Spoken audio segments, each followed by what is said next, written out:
Now on Marcus Paul in the Morning, Senator Malcolm Roberts.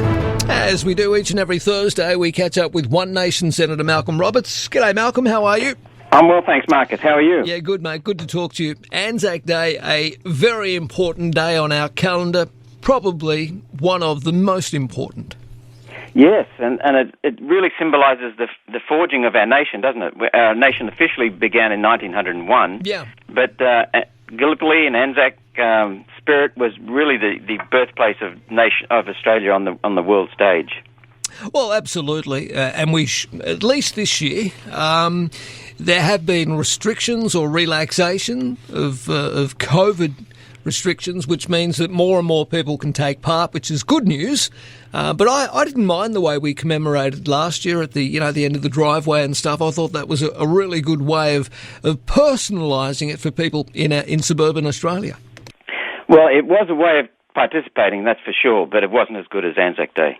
You know, I've noticed in the last 30 years in particular, so many young kids now coming out and really celebrating and taking part. It means something to be part of that and belong to that community that's Australia now. So, absolutely. Yeah, last year was a bit underplayed for me. I love Anzac Day. Yeah, and you'll be commemorating how this coming Sunday? We'll be at Dalby, which is a couple of 100 kilometres west of Brisbane. We'll do the dawn service there, and then we'll go to another service in Toowoomba, which you know is a much larger town, and then we'll go to the service there as well. And then I'll be going to stay with my brother and sister-in-law for a little while with my wife. Nice. Have the afternoon with them. Lovely. Look, the Morrison government has torn up Victoria's controversial Belt and Road Agreement with the Chinese government, saying it falls foul of our national interest. It's a move that will further inflame tensions between Canberra and Beijing. And while they're at it, while Miss Payne is flexing her newly found muscle, can we perhaps ask for the Port of Darwin back? Oh, Marcus, you read my mind. Well, what about this too? So it's a good first step from the government, federal government, to reclaim Victoria, but what about the restoration of our property rights that was stolen from farmers by the Howard Turnbull government in 1996? Sorry, Turnbull wasn't involved then, but in 1996. And the John Howard government went around the Constitution and went directly to the states to steal these property rights so the farmers wouldn't get compensation. And the purpose?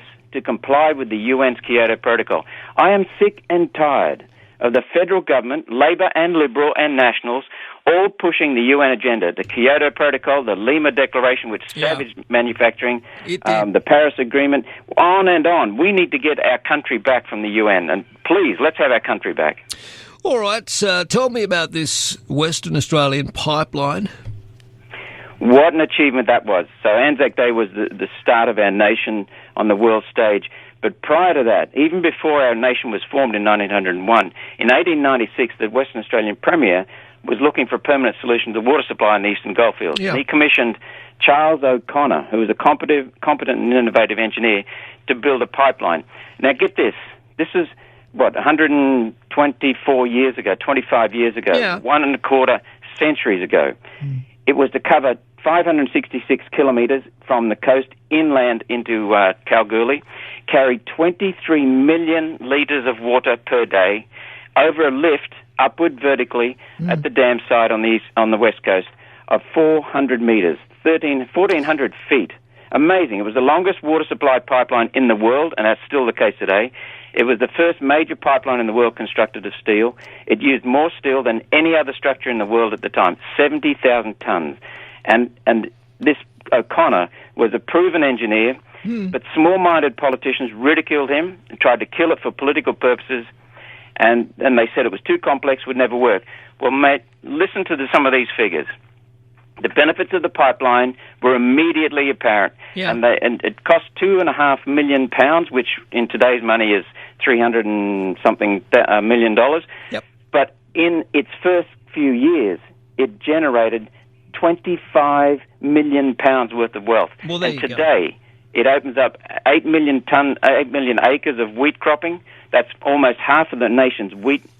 It has fine wool sheep. And mining, which was in decline before this pipeline was built in Kalgoorlie, restarted again, and away it went. And in 2017, these are the only figures I've got, $11.1 billion of gold was produced in Western Australia, and much of that would have come from Kalgoorlie. See, why don't we have this sort of vision today? Why are all the naysayers and objectors around stopping this sort of vision for us to build? I mean, if we could build it back in 1896, this wonderful solution to water supply, why on earth can't we do it in 2020, 2021? Well, vision, Marcus, as you just pointed out, vision is not about talking, and not about backstabbing, and not about putting petty agendas and personal egos and fears ahead. Vision is about a dream for something that could happen, and then having the guts to confront those fears, the political fears.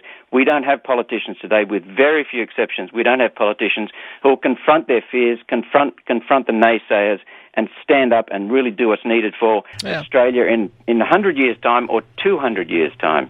That's what's needed, is politicians with courage to say what is needed. Yep. Mate, you don't happen to know where this Indonesian submarine is that's gone missing off Bali, do you? For goodness sake.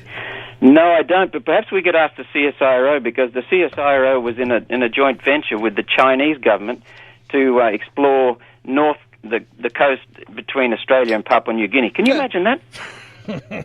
I'm serious. I know. Talk about in our national interest. No, it's not. All right, mate. Good to have you on. We'll chat next week. Same here. Thanks, Marcus. Enjoy the weekend, mate. You too. All the best. There he is, One Nation's Malcolm Roberts. Marcus Paul in the morning. 13 12 69, the open line number to have you say.